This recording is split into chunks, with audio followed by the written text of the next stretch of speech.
একটা প্রশ্ন জাগতে হতে পারে, ছেলেকে এক অংশ দিলেন কেন, দুই অংশ দিলেন কেন, মেয়েকে এক অংশ দিলেন কেন? তার কারণ হইল আল্লাহর বিবেক বুদ্ধি কাণ্ড জ্ঞান বিবেক বিবেচনা বলতে কিছু নাই। এই জন্য আল্লাহ এই বিধানটা দিছে। যারা এই স্লোগানগুলি দেয় এদের ভঙ্গিতে বোঝা যায় এরা বুঝাইতে চায় আল্লাহর জ্ঞান বিজ্ঞান বলতে, বিবেক বিবেচনা বলতে, কাণ্ড জ্ঞান বলতে কিছু নাই। আপনারাও কি আল্লাহকে এমনই মনে করেন? এই ব্যাপারে আপনাদের মনে রাখতে হবে, আল্লাহ কোরআনের মাধ্যমে মুসলমানদের জন্য যত বিধান দিয়েছেন সমস্ত বিধান চূড়ান্ত যুক্তিসম্মত। আল্লাহর একটা বিধানও অযৌক্তিক নয়, সাধারণ যুক্তিসম্মত নয়, চূড়ান্ত যুক্তিসম্মত। কাজে এবার আমরা একটু বোঝার চেষ্টা করি কোন যুক্তিতে আল্লাহ ছেলেকে দুই অংশ আর মেয়েকে এক অংশ দিলেন। এটাও মুসলমানদের বোঝার দরকার। ছেলের জীবনে আল্লাহর বিধান মতে ইসলামী আইনে ছেলের জীবনে খরচের খাত আছে তিনটা। সাবালক হওয়ার পর থেকে তার নিজের লালন পালনের দায়িত্ব ছেলের নিজেরই। বিয়ে করার পর থেকে বউ ফেলার দায়িত্ব ছেলের বাপের না ছেলের? সন্তান জন্ম হওয়ার পর থেকে সন্তান লালন পালনের দায়িত্ব নিজের। তাহলে ছেলের জীবনে খরচের খাত আছে কটা? অংশ পাইছে কটা? দুইটা। খরচ আছে তিনটা, অংশ পাইছে দুইটা। খরচ আছে তিনটা, অংশ পাইছে দুইটা। ইয়াদ রাখুক কাসাবাহুল। এখন আসেন মেয়ের জীবনে। মেয়ের জীবনে বিয়ের পূর্ব পর্যন্ত লালন পালনের দায়িত্ব বাবার, বিয়ের পর থেকে মরণ পর্যন্ত লালন পালনের দায়িত্ব স্বামীর। নিজের লালন পালনের দায়িত্ব নাই, স্বামী ফেলার দায়িত্ব নাই, সন্তান ফেলার দায়িত্ব নাই। মেয়ের জীবনে খরচ নাই একটাও, অংশ পাইছে একটা। এবার বলেন তিন খরচ হলার দুই অংশ পাইলে বেশি পায় না নাই খরচ হলার এক অংশই বেশি? অত কথা পণ্ডিতের ঘরের পণ্ডিতে বুঝে না, খালি বুঝে এক থেকে দুই বেশি। বুঝলেন এরা কেতনা বড় জঘন্য পণ্ডিত? তিন খরচ হলায় দুই অংশ পাইছে এইটা বুঝে না, নাই খরচ হলার এক অংশই বেশি এইটা বুঝে না, খালি বুঝে এক থেকে দুই বেশি। আম্মা বা'দু ফাআউযু বিল্লাহি মিনাশ শাইতানির রাজীম। বিসমিল্লাহির রাহমানির রাহিম। اليوم أكملت لكم دينكم وأتممت عليكم نعمتي ورضيت لكم الإسلام دينا. بارك الله لنا ولكم في القرآن العظيم ونفعنا وإياكم بالآيات والذكر الحكيم. শ্রদ্ধেয় সভাপতি, হযরত উলামায়ে কেরাম, দূর দূরান্ত থেকে আগত সর্বস্তরের মুসলমান ভাইয়েরা আমার, আশপাশের বাড়িঘরে পর্দার আড়ালে বসা আমার মা ও বোনেরা, পবিত্র কোরআনের 114 সূরার মধ্যে এক সূরার নাম আছে সূরায়ে মায়েদা। এই সূরায়ে মায়েদার 3 নম্বর আয়াতের সামান্য একটু অংশ আমি আপনাদের সামনে তিলাওয়াত করেছি।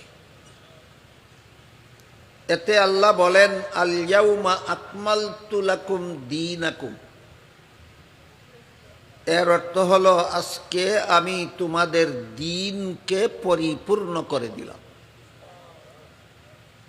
আল্লাহ আমাদের দ্বীনকে পরিপূর্ণ করে দিয়েছেন। অত্যন্ত ব্যাপক ব্যাখ্যা সাপেক্ষ কথা।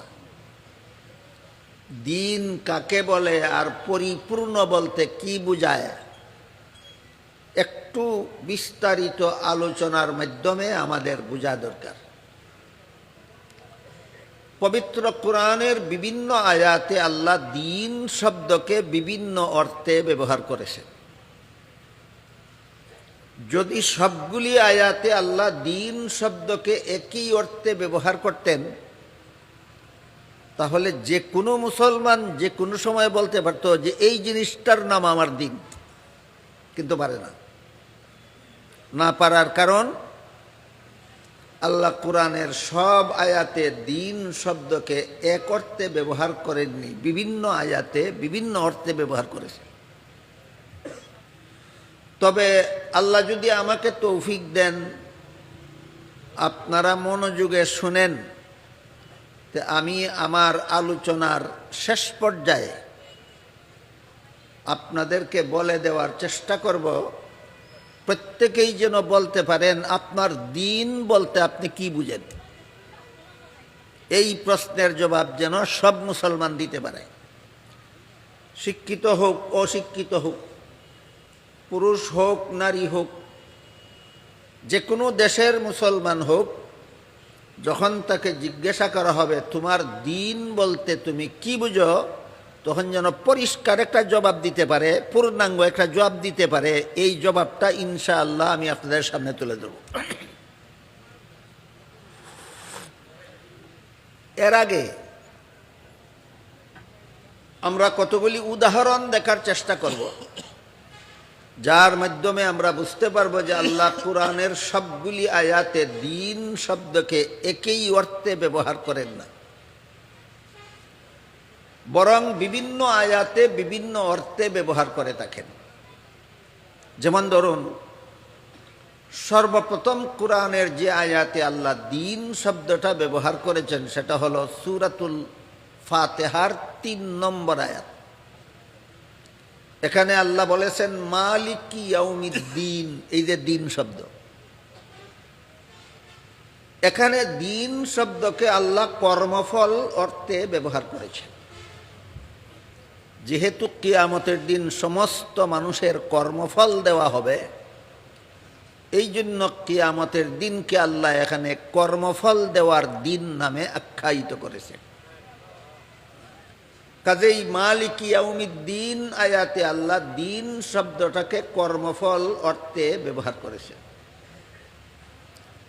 তারপরে দেখুন সূরাতুল বাকারার ২৫৬ নম্বর আয়াতে আল্লাহ বলেছেন লা ইকরাহা ফিদ্দিন, এখানে দিন অর্থ কর্মফল নয়, এখানে আল্লাহ দিন শব্দকে ধর্ম অর্থে ব্যবহার করেছেন।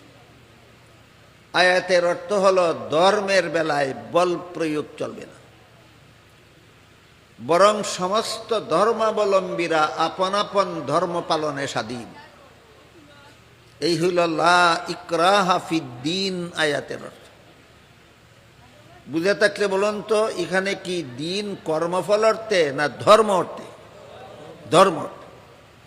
ধর্মের বেলায় বল প্রয়োগ চলবে না, কেউ কারো ধর্ম পালনে বাধা দিতে পারবে না, কেউ কাউকে গায়ের জোরে ধর্মান্তরিত করতে পারবে না, বরং সমস্ত ধর্মাবলম্বীদেরকে যার যার ধর্ম পালনের স্বাধীনতা দিতে হবে।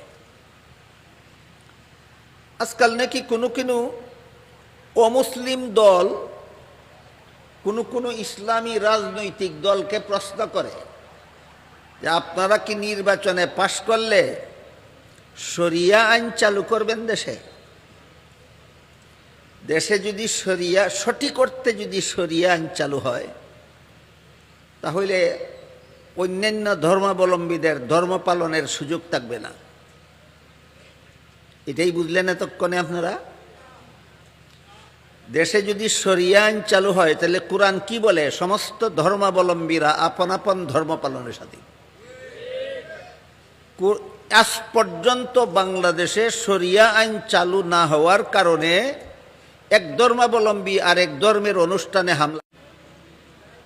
আমি আপনাদের জিজ্ঞাসা করি, ধরুন স্টেজে 15-20 জন আলেম বসা আছে, একটা কথার কথা। এমত অবস্থায় আমি যদি বলি আমার পাশে যিনি বসা আছেন ইনি শ্রেষ্ঠ আলেম, তাহলে কি অন্যান্য আলেমকে অস্বীকার করা হয় না স্বীকৃতি দেওয়া হয়?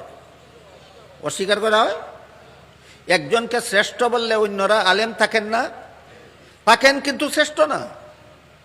একজনকে আমি শ্রেষ্ঠ আলেম বলার মানিলে অন্যরাও আলেম কিন্তু শ্রেষ্ঠ না। ঠিক তেমনিভাবে ইসলামকে শ্রেষ্ঠ ধর্ম বলার শয়তানিটা হইল অন্য ধর্ম ও ধর্ম যদিও শ্রেষ্ঠ না, সরাসরি কোরআন বিরোধী। অন্য ধর্ম ধর্মই নয়, একমাত্র ইসলাম ধর্মই ধর্ম। সুতরাং এটা অত্যন্ত কুচক্রান্তমূলক স্লোগান যে ইসলাম শ্রেষ্ঠ ধর্ম। যতক্ষণ পর্যন্ত একমাত্র ইসলাম আল্লাহর কাছে গ্রহণযোগ্য ধর্ম এই কথা স্বীকার না করবা, ততক্ষণ পর্যন্ত ইসলামকে শ্রেষ্ঠ ধর্ম শ্রেষ্ঠ ধর্ম শ্রেষ্ঠ ধর্ম জপতে জপতে মরলেও তোমার জাহান্নামে যেতে হবে। এই একটা শয়তানি চক্রান্ত করা হয়েছে গত 15-20 বছর পর্যন্ত ইসলামকে শ্রেষ্ঠ ধর্ম বলে। আমার কথায় কি বুঝলেন? ইসলাম শ্রেষ্ঠ ধর্ম না একমাত্র গ্রহণযোগ্য ধর্ম? ফেস লাগাইবেন না, ফেস লাগাই কোরআনের কথায় পেস লাগাইবেন না। কোরআনে আল্লাহ ইসলামকে শ্রেষ্ঠ ধর্ম বলেননি, কোরআনে আল্লাহ বলেছেন একমাত্র ইসলাম আল্লাহর কাছে গ্রহণযোগ্য ধর্ম। আরেকটা শয়তানি চক্রান্ত এই করা হয়েছে, মুসলমানদেরকে দলে দলে হিন্দুদের পূজার মিষ্টি খাওয়ানোর ব্যবস্থা করা হয়েছে। দলে দলে মুসলমান হিন্দুদের দুর্গা পূজার অনুষ্ঠানে যায় আর তাদের পূজার মিষ্টি খায়। জিজ্ঞাসা করলে বলে ধর্ম যার যার, উৎসব সবার। আর একটা শয়তান, এই শয়তানি স্লোগানটাও গত 15-20 বছর পর্যন্ত বাংলাদেশে চলছে, ধর্ম যার যার, উৎসব সবার। আমি বলি ধর্ম যার যার, উৎসব সবার হওয়ার কারণেই যদি মুসলমান হিন্দুদের পূজার মিষ্টি খেতে পারে, তাইলে তো হিন্দুরাও মুসলমানের কুরবানির গরুর গোশত খেতে পারে, যেহেতু ধর্ম যার যার, উৎসব সবার। গত 20 বছরে কোনো হিন্দু আপনাদের কুরবানির গরুর গোশত খেতে এসেছিল? অনেক মুসলমান পূজার মিষ্টি খেতে গিয়েছিল। তাহলে ধর্ম যার যার, উৎসব সবার স্লোগানটা হিন্দুদেরকে ইসলাম ধর্মমুখী করার জন্য না মুসলমানদেরকে হিন্দু ধর্মমুখী করার জন্য? এই হইল শয়তানি চক্রান্ত। কেউ যদি বলে গৃহস্থী যার যার, ফসল সবার, মানবে কোনো পাগলে? কেউ যদি বলে ব্যবসা যার যার, মুনাফা সবার, মানবে কোনো ছাগলে? কেউ যদি বলে চাকুরি যার যার, বেতন সবার, কেউ যদি বলে বিয়া যার যার, বউ সবার, এ যেমন ছাগল, ঠিক তেমনিভাবে যারা বলে ধর্ম যার যার, উৎসব সবার, এরাও পাগল ছাগল ছাড়া আর কিছু নয়। গৃহস্থী যার, ফসল তার, চাকুরি যার, বেতন তার, ব্যবসা যার, মুনাফা তার, বিয়া যার, বউ তার, ধর্ম যার, উৎসব তার, ধর্ম যার, উৎসব তার।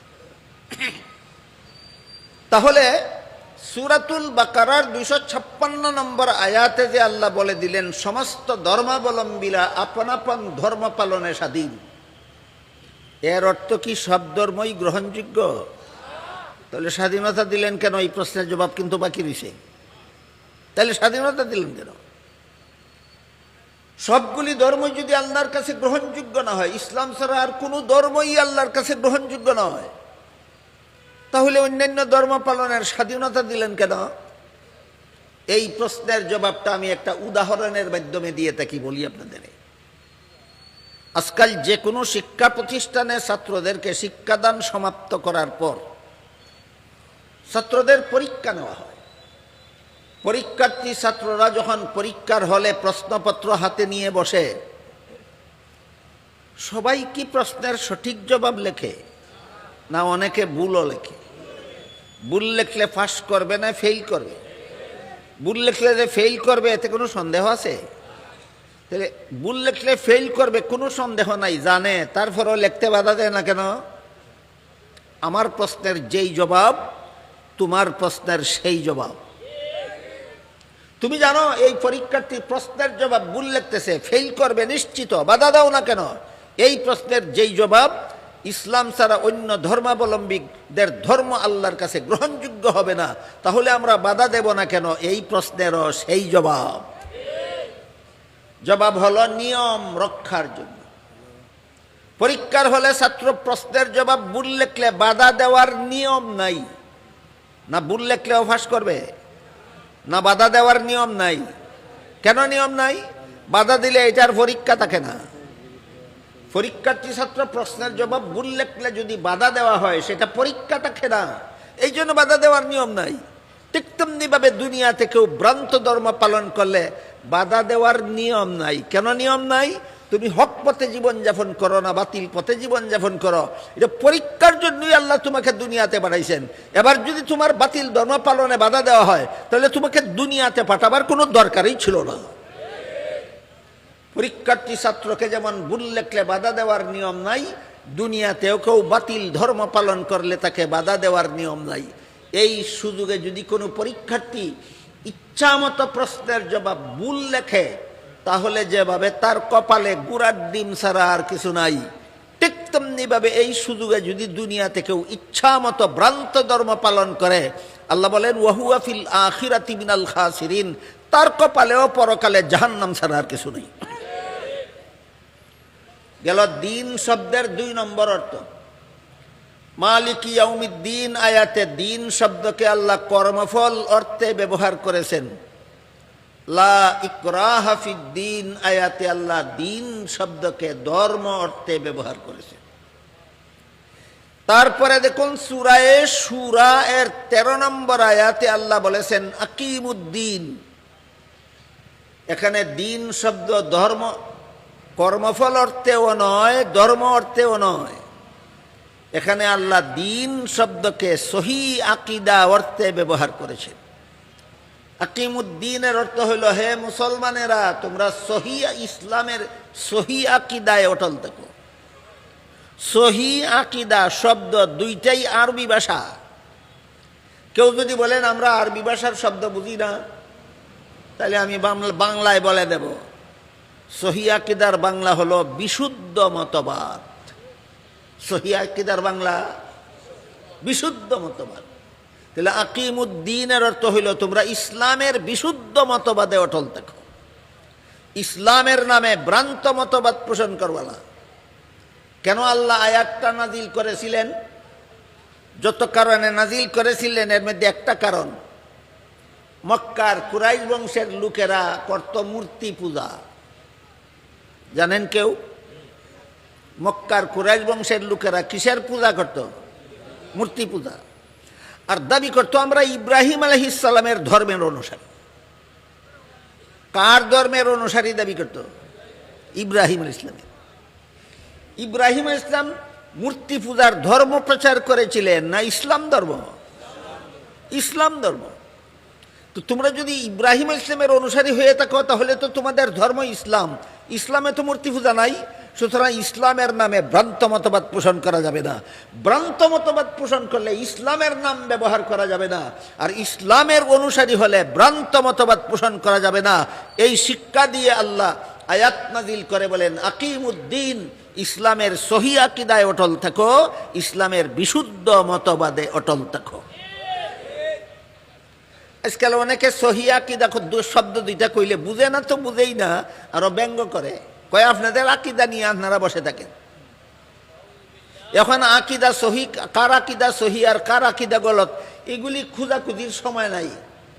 এখন হইল বাংলাদেশে ইসলামী আইন জারি করার সময়, বলে না? কার আকীদা সহি আর কার আকীদা গলত এগুলি খোঁজার সময় নাই। এখন বাংলাদেশে ইসলামী আইন জারি করার সময়। রাখেন কি বাজি, পরে আপনারা ফয়সালা করবেন, আগে আমার কথাগুলি শুনুন। আপনারা কি জানেন বর্তমান ইরান দেশে অনিসলামী আইনে শাসন করার দাবি করে না ইসলামী আইনে শাসন করার দাবিদার?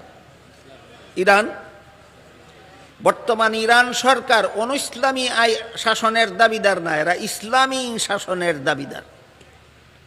তাদের দাবি হইল তারা ইরানকে ইসলামী আইনে শাসন করে। এই শাসক গোষ্ঠীর ভ্রান্ত আকীদা হলো আল্লাহ মুহাম্মাদুর রাসূলুল্লাহ সাল্লাল্লাহু আলাইহি ইসলামের কাছে 40 পারা কোরআন নাজিল করেছিলেন। রসুলের প্রথম খলিফা হযরত আবু বকর সিদ্দিক রাদিয়াল্লাহু আনহু, আর দ্বিতীয় খলিফা হযরত উমর ফারুক রাদিয়াল্লাহু আনহু রাষ্ট্রীয় গদিটা দখল করে রাখার জন্য কোরআনের 10 পারা বিলুপ্ত করে দিয়েছেন। বর্তমান ইরানি শাসক গোষ্ঠীর আকীদা, আবু বকর কোরআনের 10 পারা বিলুপ্ত করে দিয়েছেন। 40 পারা কোরআন ছিল। হযরত উমর কোরআনের 10 পারা বিলুপ্ত করে দিয়েছেন। কিসের জন্য? দেশের গদি দখলে রাখার জন্য। আপনাদের আকীদাটাও এমন যে হযরত আবু বকর দেশের গদি দখলে রাখার জন্য কোরআন বিলুপ্ত করে দেন, হযরত উমর দেশের গদি দখলে রাখার জন্য কোরআন বিলুপ্ত করে দেন, এমন আকীদা আপনাদেরও? তাহলে ইরানিরা কিসের নামে এই বেঈমানি আকীদা পোষণ করে? ইসলামের নামে না ইসলামের নামে? কাজেই শুধু ইসলামী শাসন জপলে হবে না, ইসলামী আকীদা আগে সংশোধন করতে হবে। তাহলে তা না হইলে ইরানিদের যেই দশা বাংলাদেশের মুসলমানদের সেই দশা হতে বাধ্য। বলেন ইসলামী শাসন আগে না ইসলামী আকীদা আগে? এই নির্দেশ দিয়েছেন আল্লাহ কোন সূরার কত নম্বর আয়াতে? সূরা শুরার 13 নম্বর আয়াতে। আকিমুদ্দিন, ইসলামের সহিহ আকীদায় অটল থাকো, ইসলামের সহিহ আকীদায় অটল থাকো। নামাজ রোজা ইবাদত বন্দেগী, তারপরে দেশে ইসলামী হুকুমত জারি করা, তারপরে আগে বেটা আকীদা সংশোধন কর।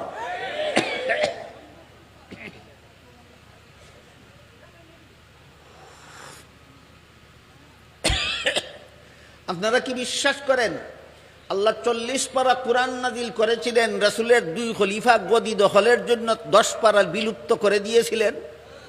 তাহলে এটা ইসলামী আকীদা না কুফরি আকীদা? অন্তরে কুফরি আকীদা পোষণ করে, মুখে ইসলামী শাসন জপলেই হয় না ইসলামী শাসন জফার আগে আকীদা সংশোধন করতে হয়? এই কথাটা আমার দৃষ্টিতে এখন বাংলাদেশে বলার মতো কেউ নাই, শোনার মতো কেউ নাই। তাই আল্লাহ সূরা শুরার 13 নম্বর আয়াতে বলেন আকিমুদ্দিন, ইসলামের সহিহ আকীদায় অটল থাকো। নামাজ রোজা, তারপরে দেশ ইসলামী আইনে শাসন হবে, তারপরে আগে বেটা আকীদা সংশোধন কর। আমাদের বর্তমান বাংলাদেশে ইসলামের নামে ভ্রান্ত মতবাদ পোষণকারী দলেরও অভাব নাই, ব্যক্তিরও অভাব নাই।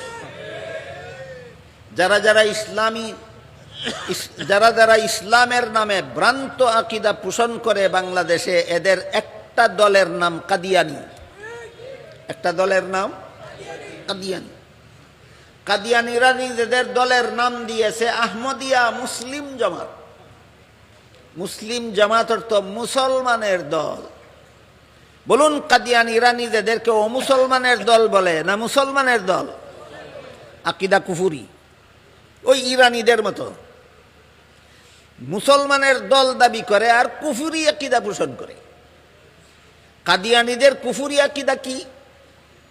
এই প্রশ্নের জবাবটাও দেখা যায় মাঝে মধ্যে বাংলাদেশের অনেক বড় বড় শিক্ষিত পণ্ডিতেরও মাথায় ধরে না যে কাদিয়ানি কাফির কেন। এই জন্য সমস্ত মুসলমানদের জানা থাকতে হবে, একজন মুসলমান দাবি করার পরও কাফির হয় কিভাবে। একজন মুসলমান দাবি করার পরও কাফের কিভাবে হয়, এই সিস্টেমটা সমস্ত মুসলমানদের জন্য জানা থাকা ফরজ। জানা থাকা ফরজ। মুসলমান হওয়ার কোন দাবিদার যদি এমন মতবাদ গ্রহণ করে যে মতবাদ সরাসরি কোরআন বিরোধী হয়, তখন সেই মুসলমান আর মুসলমান থাকে না, কাফের হয়ে যায়। বলেন, কোন মুসলমান কেমন মতবাদ গ্রহণ করলে কাফির হয়? সরাসরি কোরআন বিরোধী। কোন মুসলমান কেমন মতবাদ গ্রহণ করলে কাফির হয়?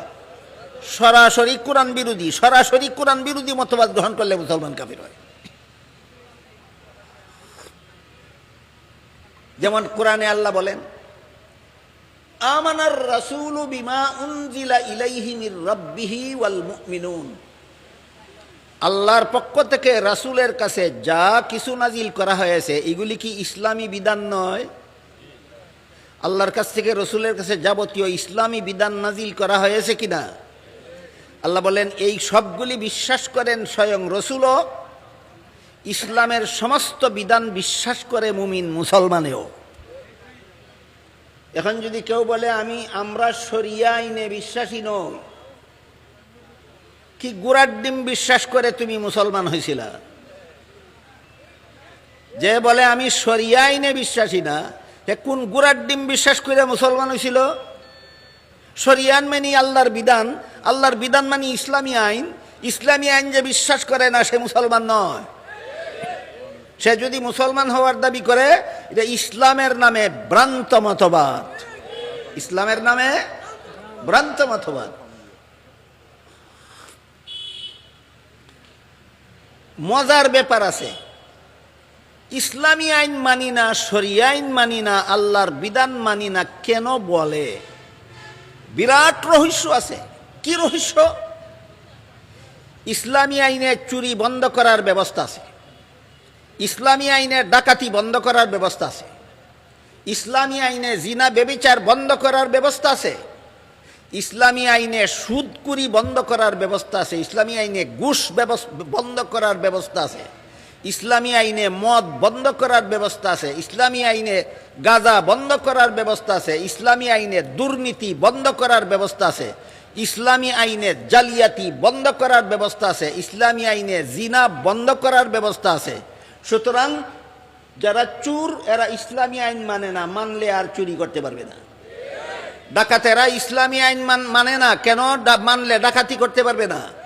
বদমাশেরা ইসলামী আইন মানে না, কেন মানলে বদমাশি করতে পারবে না। খুনিরা ইসলামী আইন মানে না, কেন মানলে খুন করতে পারবে না। সুদকুরেরা ইসলামী আইন মানে না, কেন মানলে সুদ খাইতে পারবে না। ঘুষকুরেরা ইসলামী আইন মানে না, কেন মানলে ঘুষ খাইতে পারবে না। মদকুরেরা ইসলামী আইন মানে না, কেন মানলে মদ খাইতে পারবে না। গাঞ্জাকুরেরা ইসলামী আইন মানে না, কেন মানলে গাঞ্জা খাইতে পারবে না। দুর্নীতিবাজেরা ইসলামী আইন মানে না, কেন মানলে দুর্নীতি করতে পারবে না। জালিয়াতিরা বুট চুরের দল ইসলামী আইন মানে না, কেন মানলে বুট চুরি করতে পারবে না। আমি কি আপনাদেরকে বুঝাতে পারলাম শরিয়া আইন না মানার পিছনে রহস্যটা কি? এই রহস্য আপনাদের শুধু মনে রাখা দরকার, একজন মুসলমান হওয়ার দাবিদার কাফের হয় কোন সময়? তার মতবাদ কোরআন বিরোধী হয় যে সময়। একজন মুসলমানের মতবাদ যখন সরাসরি কোরআন বিরোধী হয় তখন সে আর মুসলমান থাকে না, সে কাফের হয়ে যায়। আপনারা ধৈর্যের সাথে শুনলে আমি এক দুইটা উদাহরণ দেব, তারপরে সামনের কথা বলব। আল্লাহ পাক রব্বুল আলামিন পবিত্র কোরআনের সূরা নিসা এর 11 নম্বর আয়াতে বলেন, ওয়ালিদ জাকারি মিসলু হাজ্জিল উনসায়াইন। এর অর্থ হলো পিতামাতা মারা গেলে পিতামাতার সম্পদে ছেলে পাবে 2 অংশ, মেয়ে পাবে 1 অংশ। যে আল্লাহর আইন, কোরআনের বিধান, এটা ইসলামী আইন। যেই ভাষাই বলেন, আইনগুলি আল্লাহ প্রদান করেছেন, এই জন্য আল্লাহর আইন বলা হয়। কোরআনে উল্লেখ আছে, এই জন্য কোরআনের আইন বলা হয়। ইসলাম ধর্মের জন্য, এই জন্য ইসলামী আইন বলা হয়। কাজেই শব্দ 3 রকমের দেখলে আপনারা 3 রকমের ব্যাখ্যা মনে করবেন না। আল্লাহর আইন যে কথা, কোরআনের আইন সেই কথা, ইসলামের আইন সেই কথা। আল্লাহর আইন বলা হয় কোন হিসাবে আল্লাহ দিয়েছেন, কোরআনের আইন কোন হিসাবে কোরআনে লেখা আছে, ইসলামের আইন কোন হিসাবে ইসলামের জন্য, ইসলামের জন্য। সূরা নিসার 11 নম্বর আয়াতে আল্লাহ বিধান দিয়েছেন ছেলে পাবে 2 অংশ, মেয়ে পাবে 1 অংশ। এখন যদি কেউ বলে আমরা নারী পুরুষের সমান অধিকার চাই, বলে কি বাংলাদেশের কোন মুসলমান? 2-4 জনে জবাব দিলেন, 2-4 জনে বলে না, লক্ষ লক্ষ শিক্ষিত জ্ঞান পাপীরা বলে। লক্ষ লক্ষ শিক্ষিত জ্ঞান পাপীরা বলে আমরা যেহেতু নারী পুরুষের সমান অধিকার চাই, তাই নারীকে যেহেতু মেয়েকে যেহেতু 1 অংশ দেব, ছেলেকে 2 অংশ দেব না, 1 অংশ দেব, তা নিলে সমান অধিকার ঠিক থাকে না। এমন কথা বাংলাদেশে কেউ বলে কিনা? যারা বলে এরা কি নিজেদেরকে অমুসলমান দাবি করে না মুসলমান? এরা মুসলমান নামদারি কাফের। কি নামদারি কাফের? আপনাদের বলতে হবে কেন কাফির হইল। তার মতবাদটা সরাসরি কোরআন বিরোধী। তার মতবাদটা সরাসরি কোরআন বিরোধী মতবাদ, কুফরি মতবাদ। যে গ্রহণ করে সেই কাফের হয়। আপনাদের মনে প্রশ্ন জাগতে পারে, বুঝলাম কোরআনের আইন ছেলে ভাবে দুই অংশ, মেয়ে ভাবে এক অংশ, আমরা মানলাম, হ্যাঁ মানলাম বলে আমাদের ঈমান আছে, কিন্তু আল্লাহ বেশ কমটা করলেন কেন? একটা প্রশ্ন জাগতে হতে পারে। ছেলেকে এক অংশ দিলেন কেন, দুই অংশ দিলেন কেন, মেয়েকে এক অংশ দিলেন কেন? তার কারণ হইল আল্লাহর বিবেক বুদ্ধি কাণ্ড জ্ঞান, বিবেক বিবেচনা বলতে কিছু নাই। এই জন্য আল্লাহ এই বিধানটা দিছে। যারা এই স্লোগানগুলি দেয়, এদের ভঙ্গিতে বোঝা যায় এরা বুঝাইতে চায় আল্লাহর জ্ঞান বিজ্ঞান বলতে, বিবেক বিবেচনা বলতে, কাণ্ড জ্ঞান বলতে কিছু নাই। আপনারাও কি আল্লাহকে এমনই মনে করেন? এই ব্যাপারে আপনাদের মনে রাখতে হবে, আল্লাহ কোরআনের মাধ্যমে মুসলমানদের জন্য যত বিধান দিয়েছেন সমস্ত বিধান চূড়ান্ত যুক্তিসম্মত। আল্লাহর একটা বিধানও যুক্তি অযৌক্তিক নয়, সাধারণ যুক্তিসম্মত নয়, চূড়ান্ত যুক্তিসম্মত। কাজে এবার আমরা একটু বোঝার চেষ্টা করি কোন যুক্তিতে আল্লাহ ছেলেকে দুই অংশ আর মেয়েকে এক অংশ দিলেন। এটাও মুসলমানদের বোঝার দরকার। ছেলের জীবনে আল্লাহর বিধান মতে, ইসলামী আইনে ছেলের জীবনে খরচের খাত আছে তিনটা। সাবালক হওয়ার পর থেকে তার নিজের লালন পালনের দায়িত্ব ছেলের নিজেরই। বিয়ে করার পর থেকে বউ ফেলার দায়িত্ব ছেলের বাপের না ছেলের? সন্তান জন্ম হওয়ার পর থেকে সন্তান লালন পালনের দায়িত্ব নিজের। তাহলে ছেলের জীবনে খরচের খাত আছে কটা? অংশ পাইছে কটা? দুইটা। খরচ আছে তিনটা, অংশ পাইছে দুইটা। খরচ আছে তিনটা, অংশ পাইছে দুইটা। ইয়াদ রাখুক কাসাবাহুল। এখন আসেন মেয়ের জীবনে। মেয়ের জীবনে বিয়ের পূর্ব পর্যন্ত লালন পালনের দায়িত্ব বাবার। বিয়ের পর থেকে মরণ পর্যন্ত লালন পালনের দায়িত্ব স্বামীর। নিজের লালন পালনের দায়িত্ব নাই, স্বামী ফেলার দায়িত্ব নাই, সন্তান ফেলার দায়িত্ব নাই। মেয়ের জীবনে খরচ নাই একটাও, অংশ পাইছে একটা। এবার বলেন, তিন খরচ হলার দুই অংশ পাইলে বেশি পায় না নাই খরচ হলার এক অংশই বেশি? অত কথা পণ্ডিতের ঘরের পণ্ডিতে বুঝে না, খালি বুঝে এক থেকে দুই বেশি। বুঝলেন এরা কেতনা বড় জঘন্য পণ্ডিত? তিন খরচ হলায় দুই অংশ পাইছে এইটা বুঝে না, নাই খরচ হলার এক অংশই বেশি এটা বুঝে না, খালি বুঝে এক থেকে দুই বেশি। একটা গল্প বলি শুনেন। একটা গণ্ড মূর্খ লোক ছিল, লেখাপড়া মোটেও জানে না। এই লোকে তার ছেলেকে স্কুলে লেখাপড়া করতে দিছিল। ছেলেটা অত্যন্ত মেধাবী ছিল। 10 বছর লেখাপড়া কইরা এসএসসি পরীক্ষা দিয়া ফার্স্ট ডিভিশন ফার্স্ট বয় হইয়া পাশ করলো। বুঝে থাকলে বলুন তো তার রোল নম্বর কত হবে? বুঝি শুনি কৌকাছা বহন। Roll number 1। বাপ শিক্ষিত না মূর্খ? বাপে কিন্তু রোল নম্বর 1 হইলে পরীক্ষায় নম্বর বেশি পায় না, রোল নম্বর 10 হইলে নম্বর বেশি পায়। এত কথা বুঝে না, খালি বুঝে 1 থেকে 10 বেশি। এই গোয়ারে তার ছেলেরে জিজ্ঞাসা করে, পরীক্ষা যে দিসলে ফাঁস করছস নি? ছেলে কয় ফাঁস করছি। বাপে জিজ্ঞায় ক নম্বরে? কয় 1 নম্বরে। কয় সর্বনাশ করছস। কি সর্বনাশ করলাম? কয় পাশের বাড়ির ছেলেটাও তো তোর সাথে পরীক্ষা দিয়া সে তো 10 নম্বরে ফাঁস করলো, তুই এত কম নম্বরে ফাঁস করলে কেন? এই অশিক্ষিত গোয়ারে যেমন বুঝে না 10 নম্বরে পাস করলে নম্বর বেশি পায় না, 1 নম্বরে পাস করলে নম্বর বেশি পায়, ঠিক তেমনি ভাবে আমাদের সমাজের কতগুলি শিক্ষিত গোয়ারে বুঝে না 3 খরচওয়ালা 2 অংশ পাইলে বেশি পায় না, নাই খরচওয়ালার 1 অংশই বেশি হয়। সুতরাং ছেলে মেয়েকে পৈতৃক সম্পদে সমান অংশ দেওয়ার মতবাদ কুফুরি মতবাদ। কেন কুফুরি? সরাসরি কোরআন বিরোধী। কেন কুফুরি? সরাসরি। কেন কুফুরি? সরাসরি কোরআন। আমি কি আপনাদেরকে বোঝাতে পারলাম? মুসলমানের মতবাদ কুফরি হয় কখন? সরাসরি কোরআন বিরোধী হয় যখন। মুসলমানের মতবাদ কুফরি হয় কখন? সরাসরি কোরআন বিরোধী হয় যখন। আরেকটা উদাহরণ দেব, শুনেন। পবিত্র কোরআনের সূরা আহজাবের 33 নম্বর আয়াতের শুরুতে আল্লাহ মুসলমান মহিলাদের জন্য দুইটা বিধান দিয়েছেন। কটা? 1 নম্বর, কারনাফি বুয়ুতিকুন্না, তোমাদের বসবাসের ঘরে থাকো। এটা আল্লাহর বিধান, মহিলারা বসবাসের ঘরে থাকবে, আল্লাহর বিধান। কোন সূরার কত নম্বর আয়াতে বর্ণিত? সূরা আহজাবের 33 নম্বর আয়াতের শুরুতেই বর্ণিত, মুসলমান মহিলারা বসবাসের ঘরে থাকো। এখন যদি কেউ বলে পুরুষ পথে ঘাটে হাটে মাঠে শহরে বন্দরে যেখানে সেখানে ঘোরাফেরা করতে পারে, বিচরণ করতে পারে, পর্দা লাগে না, বুরকা লাগে না, ছাত্তি লাগে না, মহিলারা কেন বসবাসের ঘরে বসে থাকবে? বসবাসের ঘর কি মহিলাদের বন্দিশালা? কয় কি না?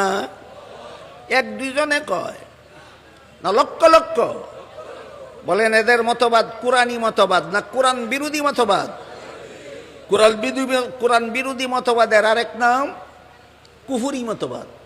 কোরআন বিরোধী মতবাদের আরেক নাম কুফরি মতবাদ। বলেন এরা কি কুফুরের নামে কুফরি মতবাদ না মুসলমানের নামে কুফরি মতবাদ? এই জন্য আল্লাহ বলেন আকিমুদ্দিন, মুসলমান হইয়া থাকলে কুফরি মতবাদ গ্রহণ করো না, মুসলমানি মতবাদ ঠিক রাখো।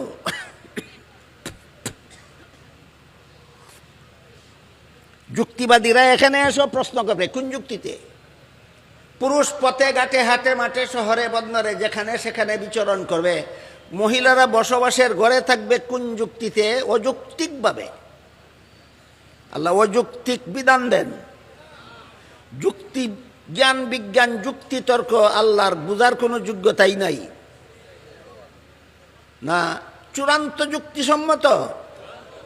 আপনারা কি বুঝতে চান কোন যুক্তিতে আল্লাহ মহিলাদেরকে বসবাসের ঘরে থাকার বিধান দিলেন? যদি বলেন বুঝতে চাই, আমি বুঝাবার চেষ্টা করব। আল্লাহ সৃষ্টিগতভাবে মহিলাদেরকে 5টা ডিউটি দিয়েছেন, যার একটা ডিউটি পালন করার যোগ্যতা কোনো পুরুষের নাই। সৃষ্টিগতভাবেই আল্লাহ মহিলাদের দুনিয়ার জীবনে 5টা ডিউটি দিয়া সৃষ্টি করেছেন। এগুলি পালন করার জন্য মহিলা বানাইছেন, 5টা কাজ করার জন্য। এগুলি দুনিয়ার কোনো পুরুষে পারবে না। 1 নম্বর, প্রতি মাসে মাসে মাসিক ঋতুস্রাবের ঝামেলা সহ্য করার দায়িত্ব। 2 নম্বর, প্রতিটি সন্তান গর্ভে ধারণ করার দায়িত্ব। 3 নম্বর, প্রতিটি সন্তানের প্রসব কষ্ট সহ্য করার দায়িত্ব। 4 নম্বর, প্রতিটি সন্তানকে স্তনের দুধ পান করাবার দায়িত্ব। 5 নম্বরে, প্রতিটি সন্তান নিজে নিজে চলাফেরার যোগ্য হওয়ার আগ পর্যন্ত লালন পালনের দায়িত্ব। বলেন কটা? এগুলি নারীদের জন্য একচেটিয়া দায়িত্ব না দয়ামিরের কোনো পুরুষে ওভারন না শুধু মহিলাদের? মহিলাদের। এবার বলেন, মাসিক ঋতুস্রাবের সময় সারাদিন অফিসের চেয়ারে বসে থাকা সুবিধা না বসবাসের ঘর সুবিধা? সন্তান গর্ভে নিয়ে খেতে খামারে পুরুষের কাঁধে কাঁধ বিলিয়ে হাল চাষ করা সুবিধা না বসবাসের ঘর সুবিধা? সন্তানকে স্তনের দুধ পান করাবার সময় গাড়ির ড্রাইভিং সিট সুবিধা না বসবাসের ঘর সুবিধা? আর সন্তান লালন পালনের বেলায় যত কাম, বাংলা ভাষায় কইলে সকলে বুঝবেন না, আমি সিলেটি কাঁচা ভাষায় কই, খাওয়ানি, ফিওয়ানি, গুমপারানি, আগানি, মুতানি, এটা হলো সন্তান পালনের ডিউটির অন্তর্ভুক্ত। এগুলির জন্য সংসদ ভবন সুবিধা না বসবাসের ঘর সুবিধা? তাইলে আল্লাহ মহিলাদেরকে বসবাসের ঘরে থাকার বিধান দিয়েছেন অযৌক্তিক না চূড়ান্ত যুক্তিসম্মত? যে মানে না, সাথে 2 নম্বর, শুরুতে 2 নম্বরে যে বিধানটা আল্লাহ দিয়েছেন সেটা হলো ওয়ালা তাবাররাজনা তাবাররুজাল জাহিলিয়াতিল উলা। প্রাচীন যুগের অসভ্য বর্বর মহিলাদের মতো মুসলমানের কোনো মহিলা ঘর থেকে বেপর্দা হয়ে বের হতে পারবে না। সূরা আহজাবের 33 নম্বর আয়াতের শুরুতে আল্লাহ দ্বিতীয় বিধান দিয়া বলেন, যেই মহিলা ঘর থেকে বেপর্দা হয়ে বের হয় সেই মহিলা সাধারণ অসভ্য নয়, প্রাচীন যুগের অসভ্য বর্বর। যে মহিলা ঘর থেকে বেপর্দা হইয়া বাইর হয়, এই মহিলারে আল্লাহ অসভ্য বর্বর বলেছেন। অযৌক্তিক, কোনো যুক্তি নাই। যুক্তি বুঝবেন? বলবো। আল্লাহ অন্য আয়াতে বলেছেন, আয-যানিয়াতু ওয়াজ-যানি ফাজলিদু কুল্লা ওয়াহিদিম মিনহুমা মিআতা জালদাহ। জিনাকারিনী নারীকেও 100 বেত লাগাও, জিনাকার পুরুষকেও 100 বেত মারো। নির্দেশ সরকারের প্রতি। আল্লাহর এই বিধান কার প্রতি? সরকারের প্রতি। সরকারের দায়িত্ব হলো দেশের জিনা বেবিচার বন্ধ করার একমাত্র ব্যবস্থা, জিনাকারী মহিলা যদি অবিবাহিত হয় 100 বেত, জিনাকার পুরুষ যদি অবিবাহিত হয় 100 বেত। এটা জিনা করার বন্ধ করার ব্যবস্থা। যদি কোনো সরকার তার দেশের জিনাকারিনী মহিলাকে 100 বেত না লাগায়, কোনো জিনাকার পুরুষকে 100 বেত্রাঘাত না করে, তাহলে তার দেশে যত লক্ষ কোটি নারী পুরুষ জিনা করবে সবগুলির শাস্তি পরকালে যেই পরিমাণ হবে, একা সরকারকে সেই পরিমাণ শাস্তি ভোগ করতে হবে। গদি কামড় দিয়া ফেরাউনের মতো দইরা বৈশা থাকা, এটা দিল্লির লাড্ডু না যে পরে আর কোনো জমা খরচ নাই। সরকারের জমা খরচের বিবরণ দিয়া হাদিস শরীফে রাসূল করিম সাল্লাল্লাহু আলাইহি ওয়াসাল্লাম বলেন, আলা কুল্লুকুম রাইন ওয়া কুল্লুকুম মাসউলুন আন রাইয়াতিহি ফাল আমিরুল্লাযী আলান নাসি রাইন ফাহুয়া মাসউলুন আনহুম।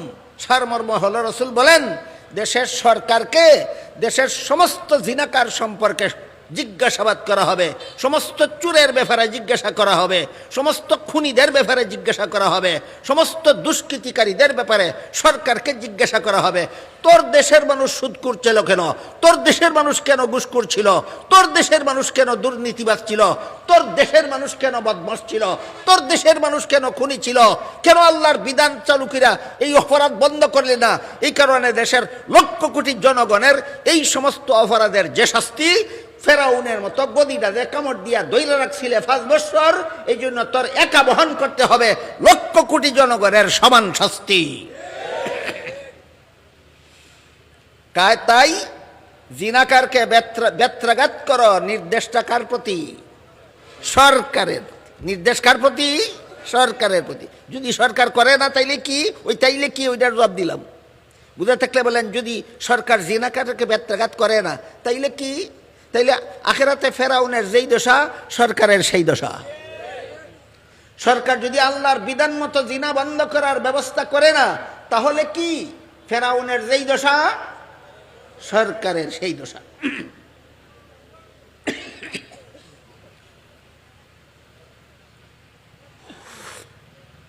এখানে লক্ষণীয় ব্যাপার হলো, আল্লাহ বলেন জিনাকারিনী নারীকেও 100 বেত লাগাও, জিনাকার পুরুষকেও 100 বেত লাগাও। বুঝে থাকলে আল্লাহ বলুন তো, জিনার বিচারের বেলায় আল্লাহ পুরুষের নাম আগে বলেছেন না নারীর কথা আগে বলেছেন? হ্যাঁ, নারীর কথা। প্রশ্ন হলো, নারী পুরুষ দুইজনের সম্মিলিত জিনা করে, বেত লাগানির বেলায় নারীর নামটা আগে বললেন কেন? এইটাই রহস্যজনক ব্যাপার। প্রশ্নের জবাবে মুফাসসিরিনে কেরাম এই আয়াতের ব্যাখ্যায় তাফসীরের কিতাবে লিখেছেন, নারী যতক্ষণ পর্যন্ত বেপর্দা হয়ে ঘর থেকে বের হয় না, ততক্ষণ পর্যন্ত কোনো বখাটে ইফটিজিংয়ের সুযোগই পায় না। নারী যতক্ষণ পর্যন্ত ঘর থেকে বেপর্দা হয়ে বের হয় না, ততক্ষণ পর্যন্ত কোনো ধর্ষক নারী দর্শনের সুযোগই পায় না।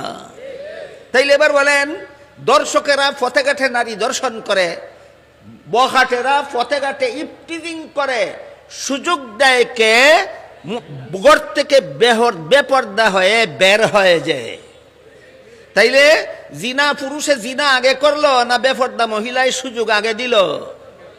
বুঝি শুনি কৌকা চাব হল পুরুষে জিনা আগে করলো না তাই আগে সুযোগ দিল কেমনে সুযোগ দিছে বেফরদা হইয়া বার হইয়া ঘর থেকে বেফরদা হইয়া বার হইয়া সুযোগ করি দিছে এর বাদে বেটাই সুযোগ ধরি লাইছে সুযোগ করি দিছে তাই আগে ইটারে বেত লাগাও আগে আর সুযোগ ধরি লাইছে তাই বাদে ইটারে বেত লাগাও বাদে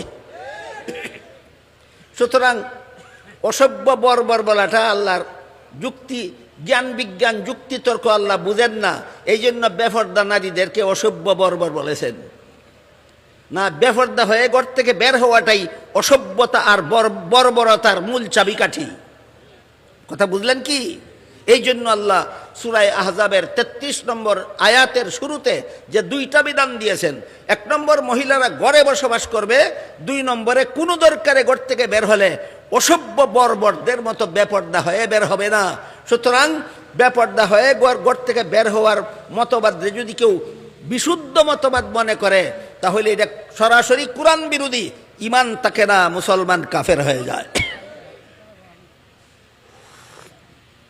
অনেকগুলি উদাহরণ দিতেছি একটা কথা বোঝাবার জন্য মুসলমান কাফের হয় কখন সরাসরি কুরআন বিরোধী মতবাদ গ্রহণ করে যখন বুঝেন নাই বলুন মুসলমান কাফির হয় কখন সরাসরি কুরআন বিরোধী মতবাদ গ্রহণ করে যখন এবার আসেন কাদিয়ানি কেন কাফির এতক্ষণ শুধু আপনাদেরকে কাদিয়ানি কেন কাফেরের ভূমিকাটা বোঝাইলাম ভূমিকার সারমর্ম হইল মুসলমান কাফির হয় কখন কোরআন বিরোধী মতবাদ গ্রহণ করে যখন এবার আমরা দেখব কাদিয়ানিরা কোরআন বিরোধী মতবাদ গ্রহণ করলো কিনা সূরা আহজাবের ৪০ নম্বর আয়াতে আল্লাহ আমাদের নবীকে একটা উপাধি দিয়েছে সেটা হলো খাতামুন নবিয়্যিন এটা কোরআনের ভাষায় আপনারা কথাটা মনে রাখুন কি উপাধি খাতামুন নবিয়্যিন সূরা আহজাবের ৪০ নম্বর আয়াতে আল্লাহ আমাদের নবীকে একটা উপাধি দিয়েছেন খাতামুন নবিয়্যিন হাদিস শরীফে রাসূল করিম সাল্লাল্লাহু আলাইহি ওয়াসাল্লাম তার অর্থ বর্ণনা করে বলেন লা তাকুমুস সাআতু হাত্তা ইউবআসা দাজ্জালুনা কাযযাবুনা কুল্লুহুম ইয়াজউমু আন্নাহু নাবিয়্যুন ওয়া আনা খাতামুন নাবিয়্যিন লা নাবিয়্যা বাদি হাদিসের অর্থ হলো রাসূল বলেন আমার পরবর্তী কেউ নবী হওয়ার দাবি করলে সে হবে মিথ্যাবাদী দাজ্জাল কারণ বর্ণনা করে রাসূল বলেন যেহেতু আল্লাহ আমাকে খাতামুন নবিয়্যিন উপাধি দিয়েছেন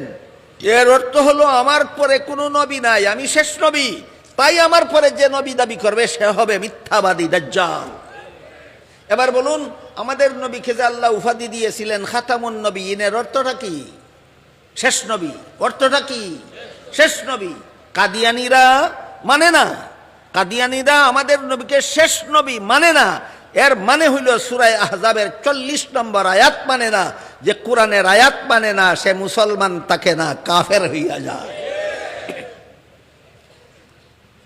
আমাদের বর্তমান সমাজে বহু নামধারী মুসলমান আছে কি কুফরি মতবাদ পোষণকারী সব রকমের ভ্রান্ত মতবাদ পোষণকারীদের সম্বোধন করে আল্লাহ সূরা শুরার ১৩ নম্বর আয়াতে বলেছেন আকিমুদ্দিন মুসলমান যদি হইয়া থাকো তাহলে ভ্রান্ত আকীদা পোষণ করলে হবে না সহি আকীদা পোষণ করতে হবে বুঝে থাকলে এবার বলুন আমল আগে আমল সংশোধন আগে না আকীদা সংশোধন আগে দেশে ইসলামী আইন কায়েম করা আগে না আকীদা সংশোধন আগে এই কথাটা বুঝাবার মতো লোকও আমি বাংলায় খুঁজে পাই না বুঝার মতো মানুষও খুঁজে পাই না আরে মিয়া ইসলামী হুকুমত পরে আকীদা আগে নামাজ রোজা ইবাদত বন্দেগী সংশোধন পরে আকীদা সংশোধন আগে আকীদা যদি ভ্রান্ত হয় নামাজ রোজা ইবাদত বন্দেগী এই ইরানি শিয়াদের মতো ইসলামী হুকুমতের নামে এই সমস্ত দান্দালি একটাও আল্লাহর কাছে গ্রহণযোগ্য হবে না তাহলে ইসলামী হুকুমত আগে না নামাজ রোজা আগে না আকীদা সংশোধন আগে এই শিক্ষাটাই আল্লাহ সূরা শুরার ১৩ নম্বর আয়াতে দিয়ে বলেছেন আকিমুদ্দিন আকীদা সংশোধন আগে কর আকিমুদ্দিন আকীদা সংশোধন আগে কর আকিমুদ্দিন আকীদা সংশোধন আগে কর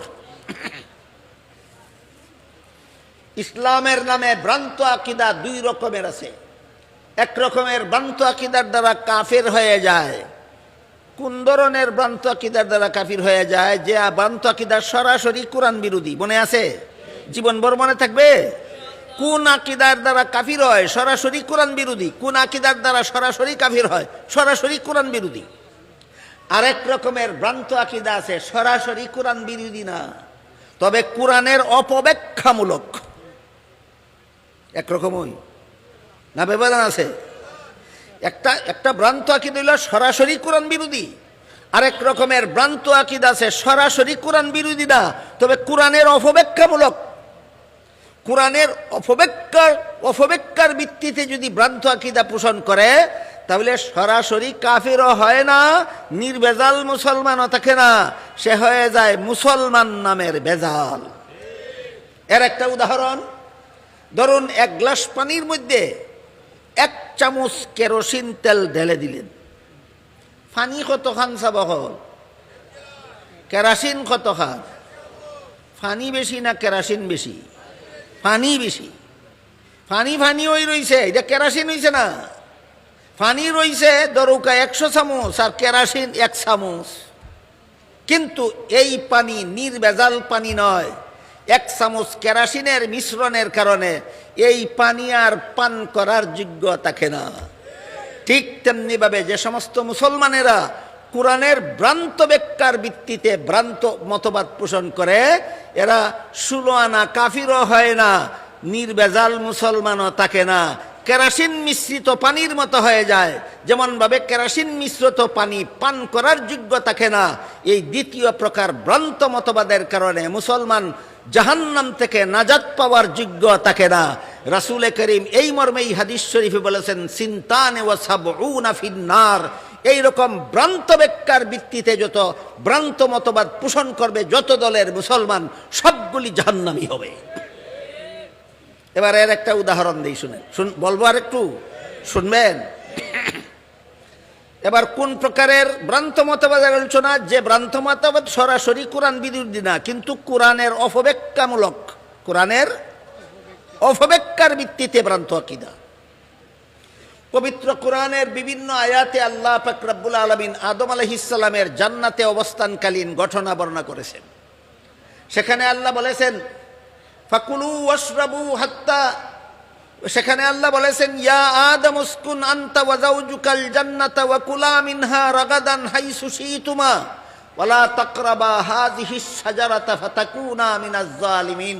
মর্ম হলো, আল্লাহ বলেন, হে আদম হাওয়া, জান্নাতে যেখানে ইচ্ছা বসবাস করো, সব রকমের ফলমূল খাও। একটা গাছের ফল দেখিয়ে বলে দিলেন, এই গাছের ফল খাবে, দূরের কথা দ্বারে কাছেও যেও না, গেলে মাসুল দিতে হবে, গেলে মাসুল দিতে হবে। কিন্তু শেষ পর্যন্ত ইবলিসের দুখায় পরে আদম জান্নাতে নিষিদ্ধ গাছের ফল খেয়েছিলেন। এই ঘটনা কোরআনে বারবার বলা হয়েছে। আজকে নতুন শুনলেন না, আরো শুনেছেন? এবার বলেন, জান্নাতে আদম নিষিদ্ধ গাছের ফল খাওয়ার থেকে বিরত রয়েছিলেন না, আল্লাহর নিষেধ লঙ্ঘন করে নিষিদ্ধ গাছের ফল খেয়েছিলেন? খেয়েছিলেন। জান্নাতে আদমের সেই নিষিদ্ধ গাছের ফল খাওয়ার সহি ব্যাখ্যা মতো গুনাহ সাব্যস্ত হয় না, ভ্রান্ত ব্যাখ্যায় গুনাহ সাব্যস্ত হয়।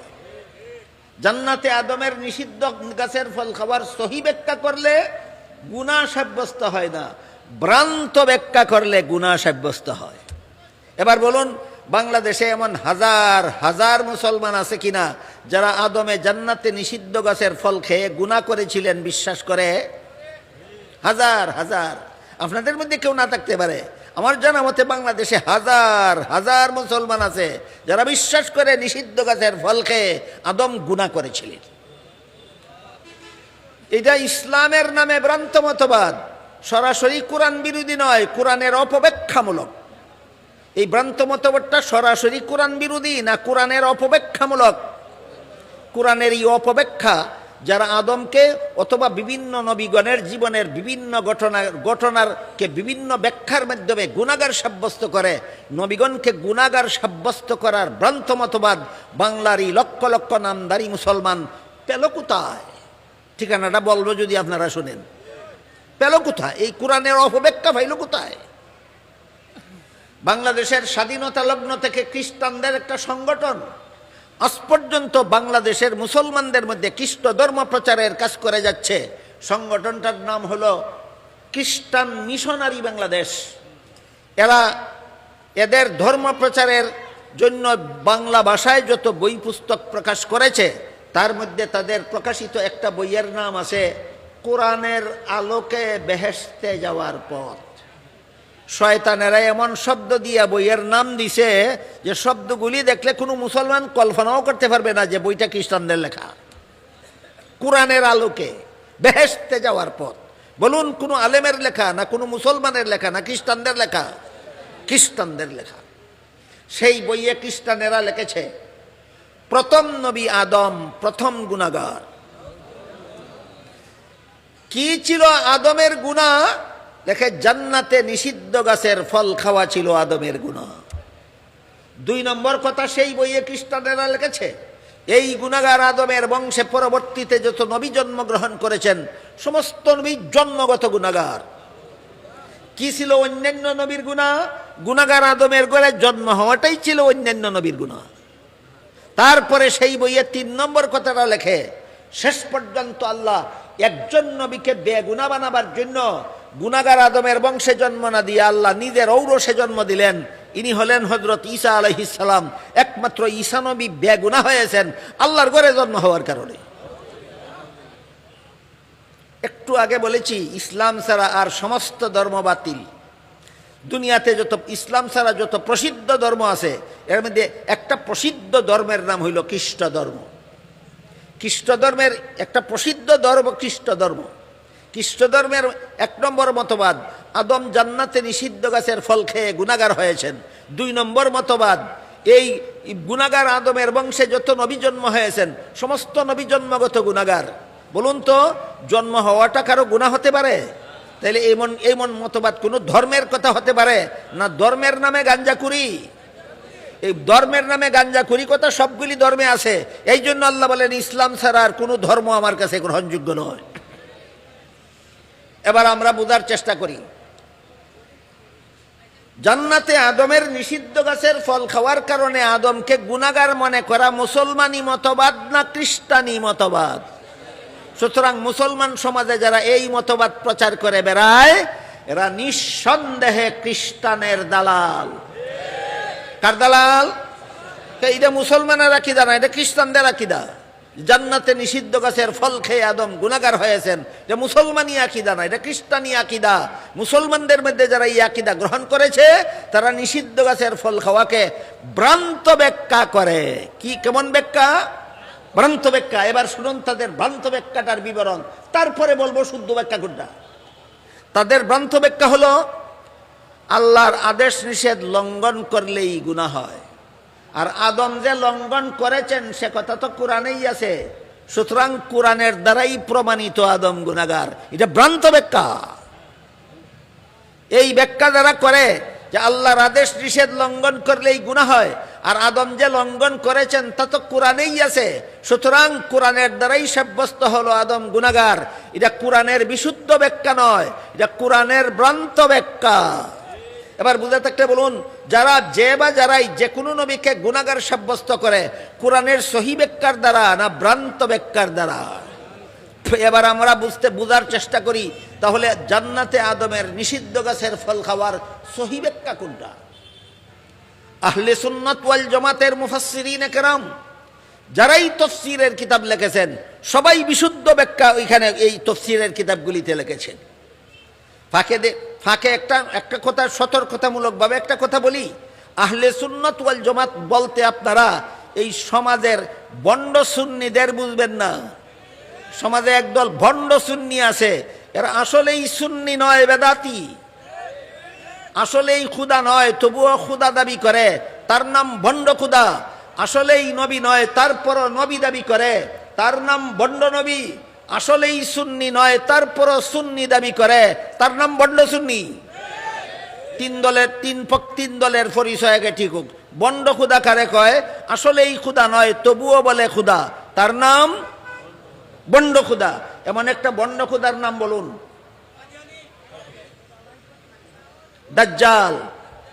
দাজ্জাল ভণ্ড খুদা, আসলেই খুদা নয়, খুদা হওয়ার দাবি করবে। এবার আসলেই নবী নয়, নবী হওয়ার দাবি করলে ভণ্ড নবী। এমন একটা ভণ্ড নবীর নাম বলুন, গোলাম আহমদ কাদিয়ানী।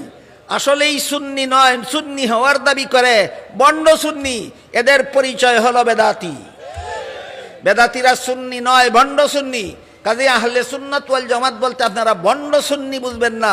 সত্যিকারের আহলে সুন্নাত ওয়াল জামাত কাকে বলে আমার লিখিত কিতাব আহলে সুন্নাত ওয়াল জামাত পরিচিতি কিতাবে উল্লেখ আছে। সংগ্রহ করলে দিনের পর দিন, রাতের পর রাত পরে পরে বুঝতে পারবেন। এত কথা একদিনে বলা যায় না। তো বলেছিলাম সত্যিকারের আহলে সুন্নাত ওয়াল জামাতের মুফাসসিরিনে কেরাম তাফসীরের যত কিতাব লিখেছেন সবগুলি কিতাবে আদমের নিষিদ্ধ গাছের ফল খাওয়ার সহি ব্যাখ্যা লিখেছেন। কি ব্যাখ্যা? ভ্রান্ত ব্যাখ্যা খ্রিস্টানেরা লিখেছে তাদের বইয়ে। ওইটা ফিরে ফিরে একদল মুসলমান সমাজে আদম রে গুনাহগার কয়। সহি ব্যাখ্যা আহলে সুন্নাত ওয়াল জামাতের আলেমগণ লিখেছেন তাফসীরের কিতাবে। ওইগুলি পড়লেই আপনারা সহি ব্যাখ্যা পাবেন। যারা পড়তে পারবেন না তাদের জন্য দুই একটা সহি ব্যাখ্যা উল্লেখ করি শুনুন। মানুষের কোনো কাজে সওয়াব হয়, কোনো কাজে গুনাহ হয় দুনিয়ার জীবনে। জান্নাতি জীবনের কোনো কাজে সওয়াব নাই, গুনাহ নাই। বুঝলেন কিনা? মানুষের কোনো কাজে সওয়াব হয়, কোনো কাজে গুনাহ হয় দুনিয়ার জীবনে। জান্নাতি জীবনের কোনো কাজে সওয়াব নাই, গুনাহ নাই। এবার বলুন, আদম নিষিদ্ধ গাছের ফল খেয়েছিলেন কোন জীবনে? জান্নাতি জীবনে। এর সাথে সওয়াবেরও কোনো সম্পর্ক নাই, গুনাহের কোনো সম্পর্ক নাই। এটা কি নিষিদ্ধ গাছের ফল খাওয়ার সহি ভ্রান্ত ব্যাখ্যা না সহি ব্যাখ্যা? গেল একটা সহি ব্যাখ্যা। 2 নম্বর, দুনিয়ার জীবনেও আল্লাহর নিষিদ্ধতার কথা ভুলে গিয়ে যদি আল্লাহর নিষেধ লঙ্ঘন করে তাইলে দুনিয়াতেও গুনাহ হয় না। যেমন রোজাদারকে আল্লাহ নিষেধ করেছেন দিনের বেলায় খানাফিনা করা নিষেধ, কিন্তু রোজাদার যদি রোজার কথা ভুলে গিয়ে খানাফিনা করেই ফেলে, বলুন আপনাদের জানা মতে কি পরিমাণ গুনাহ হয়? গুনাহ হবে? আল্লাহর নিষেধ পালন হইল না লঙ্ঘন হইল? আল্লাহর নিষেধ পালন হইল না লঙ্ঘন হইল? কিন্তু গুনাহ হইল না। কেন? ভুলের কারণে, ভুলে গিয়ে লঙ্ঘন করেছে।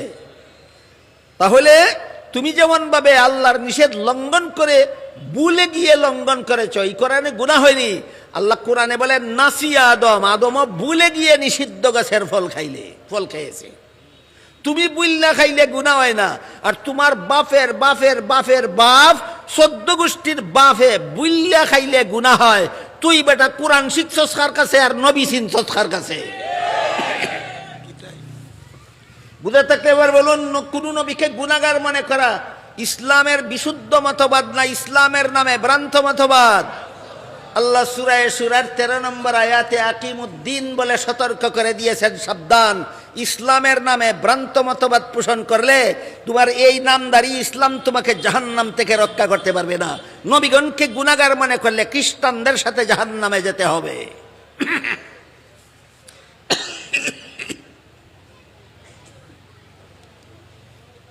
মালিক ইয়াউমিদ্দিন আয়াতে আল্লাহ দিন শব্দকে কর্মফল অর্থে ব্যবহার করেছেন, নাকি পিছনের কথা ভুলে গেছেন? মালিক ইয়াউমিদ্দিন আয়াতে আল্লাহ দিন শব্দকে কর্মফল অর্থে ব্যবহার করেছেন। লা ইকরাহা ফিদ্দিন আয়াতে আল্লাহ দিন শব্দকে ধর্ম অর্থে ব্যবহার করেছেন। আকিমুদ্দিন আয়াতে আল্লাহ দিন শব্দকে ইসলামের সহি আকীদা অর্থে ব্যবহার করেছেন। 3টা অর্থ মনে থাকলে 4 নম্বরটা কইতাম, আর 3টা মনে না থাকলে 4 নম্বর কই আলাপ কি?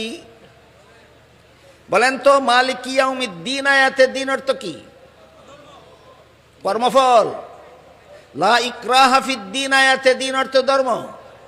আকিমুদ্দিন আয়াতে দিন অর্থ সহি আকীদা। মালিক ইয়াউমিদ্দিন আয়াতে দিন অর্থ কর্মফল। লা ইকরাহা ফিদ্দিন আয়াতে দিন অর্থ ধর্ম। আকিমুদ্দিন আয়াতে দিন অর্থ সহি আকীদা। এবার বলুন, মালিক ইয়াউমিদ্দিন আয়াতে দিন অর্থ কি? লা ইকরাহা ফিদ্দিন আয়াতে দিন অর্থ কি? আর আকিমুদ্দিন আয়াতে দিন অর্থ কি? ইসলামের সহি আকীদা। যারা কোনো উস্তাদের কাছে কোরআন শিখে না, এরা কয় আকিমুদ্দিনের অর্থ দেশে ইসলামী হুকুমত কায়েম করা, কোরআনের অপব্যাখ্যা। আকিমুদ্দিন এর অর্থ দেশে ইসলামী হুকুমত কায়েম করা নয়। এখানে ইসলামী হুকুমতের কথা কোরআনের অন্য আয়াতে আছে, এখানে না। তুই বেটা কোরআন হয়তো শিখছস না, নাহলে কোনো উস্তাদের কাছে শিখছস না, নিজে নিজে পণ্ডিত। বর্তমান সমাজে কোরআন শিক্ষার নিজে নিজে পণ্ডিতের অভাব নাই, অথচ আল্লাহ আমাদের নবীকে সম্বোধন করে বলেন সুম্মা ইন্না আলাইনা বায়ানা, আমি আল্লাহ নিজে আপনাকে কোরআন শিক্ষা দেব। নবী নিজে নিজে কোরআন শিখছিলেন না আল্লাহর কাছে? সাহাবাগণ নিজে নিজে কোরআন শিখছিলেন না নবীর কাছে? তাবেঈন নিজে নিজে কোরআন শিখছিলেন না সাহাবাদের কাছে? তাবেঈন নিজে নিজে কোরআন শিখছিলেন না তাবেঈনের কাছে? তাদের যদি কোরআন শিখতে উস্তাদ লাগে, তুই বেটা পণ্ডিতের ঘরের পণ্ডিত, উস্তাদ ছাড়া কোরআন শিক্ষার পণ্ডিত হইলে কিভাবে? যারা উস্তাদের কাছে কোরআন শিখে তারা জানে আকিমুদ্দিনের অর্থ ইসলামী হুকুমত কায়েম করো না, আকিমুদ্দিনের অর্থ ইসলামের সহি আকিদায় অটল থাকো। এবার 4 নম্বর অর্থ, আমি যে আয়াত তিলাওয়াত করেছিলাম আপনাদের সামনে সূরা মায়েদার 3 নম্বর আয়াতে আল্লাহ বলেন আল ইয়াউমা আকমালতু লাকুম দীনাকুম, আজকে আমি তোমাদের দিনকে পরিপূর্ণ করে দিলাম। এখানে দিন অর্থ কর্মফল নয়, এখানে দিন অর্থ ধর্মও নয়, এখানে দিন অর্থ সহি আকীদাও নয়। এখানে আল্লাহ দিন শব্দকে ইসলামের বিধিবিধান অর্থে ব্যবহার করেছেন। আকমালতু লাকুম দীনাকুমের অর্থ হলো তোমাদের ইসলামের বিধিবিধান পরিপূর্ণ করে দিলাম। 4টে অর্থ মনে না রাখতে পারলে আমি বাকি ব্যাখ্যা বলে লাভ কি? বলেন এইগুলি মনে রাখতে পারবেন নাকি কথা সে বন্ধ করে দেব? তাহলে বলেন মালিক ইয়াউমিদ্দিন আয়াতে দিন অর্থ কি? লা ইকরাহা ফিদ্দিন আয়াতে দিন অর্থ কি? আকিমুদ্দিন আয়াতে দিন অর্থ কি? আকমালতু লাকুম দীনাকুম আয়াতে দিন অর্থ কি? ইসলামের বিধিবিধান, ইসলামের বিধিবিধান, ইসলামের বিধিবিধানকে তোমাদের জন্য পরিপূর্ণ করে দিলাম। এবার ইসলামের বিধিবিধান সম্পর্কে কিছু কথা আমি বলবো, যদি আপনারা ধৈর্যের সাথে মনোযোগে শুনেন। আল্লাহর বিধিবিধান পালন করার বেলায় শরীরের যে সমস্ত অঙ্গ প্রত্যঙ্গ ব্যবহার করতে হয়, এই দৃষ্টিকোণ থেকে ইসলামের যাবতীয় বিধিবিধান 3 প্রকার। এই 3 প্রকার বিধিবিধান হইল সকল অর্থবোধক দ্বীনের সমষ্টি। ইসলামের যাবতীয় বিধিবিধান মেনে নেওয়ার নাম হলো দ্বীন কবুল করা। ইসলামের যাবতীয় বিধিবিধান মেনে নেওয়ার নাম দ্বীন কবুল করা। একটা সহজ উদাহরণ দিই, শুনুন। আমরা ছোটবেলায় দেখছি গ্রামে প্রত্যেক মহল্লায় মহল্লায় সকালবেলার মক্তব থাকতো। স্কুলে ফরুক, কলেজে ফরুক, যেখানেই ফরুক, সকালবেলার মক্তবে সমস্ত মুসলমান ছেলে মেয়েদের পড়তেই হতো বাধ্যতামূলক। ওইখানে 4 কলেমা শিক্ষা দেওয়া হইতো সর্বপ্রথম। প্রথম কলেমা তাইয়্যিবা লা ইলাহা ইল্লাল্লাহু মুহাম্মাদুর রাসূলুল্লাহ। 2 নম্বর দ্বিতীয় কলেমায়ে শাহাদাত আশহাদু আল্লা ইলাহা ইল্লাল্লাহু ওয়াহদাহু লা শারীকা লাহ ওয়া আশহাদু আন্না ওয়াহদাহু লা শারীকা লাহ ওয়া আশহাদু আন্না মুহাম্মাদান আবদুহু ওয়া রাসূলুহু। তৃতীয় কলেমার নাম ছিল ঈমানে মুজমাল, আমানতু বিল্লাহি কামা হুয়া বিআসমাইহি ওয়া সিফাতিহি ওয়া কাবিলতু জামিয়া আহকামিহি। এই শেষ কথাটা হলো কাবিলতু জামিয়া আহকামিহি। আল্লাহর যাবতীয় বিধিবিধান মেনে নিয়ে মুসলমান হইলাম, আল্লাহর যাবতীয় বিধিবিধান মেনে নিয়ে মুসলমান হইলাম, আল্লাহর যাবতীয় বিধিবিধান মেনে নিয়ে মুসলমান হইলাম। এইটার নাম পরিপূর্ণ দ্বীন। শুরুতেই বলেছিলাম পরিপূর্ণ দ্বীন। এক কথায় আপনার দিন বলতে কি বুঝবেন, এইটার জবাব আপনাদেরকে বলে দেব। অর্থাৎ আল্লাহর যাবতীয় বিধিবিধান মেনে নিয়ে মুসলমান হইলাম, যে আল্লাহর সমস্ত বিধিবিধান হইল মুসলমানের পরিপূর্ণ দিন। মুসলমানের পরিপূর্ণ দিন শুধু কর্মফলের নাম নয়, শুধু ধর্মের নাম নয়, শুধু সহি আকীদার নাম নয়। আল্লাহর যাবতীয় বিধিবিধান হইল মুসলমানের পরিপূর্ণ দিন। আল্লাহর যাবতীয় বিধিবিধান মেনে নিয়ে মুসলমান হয়েছি, এইটাই আমার দিন। এবার বলেন, আল্লাহর বিধিবিধান পালন করার জন্য শরীরের যে সমস্ত অঙ্গ প্রত্যঙ্গ ব্যবহার করতে হয়, এই দৃষ্টিকোণ থেকে আল্লাহর সবগুলি বিধিবিধান 3 প্রকার। বলবো? সময় শেষ নেই।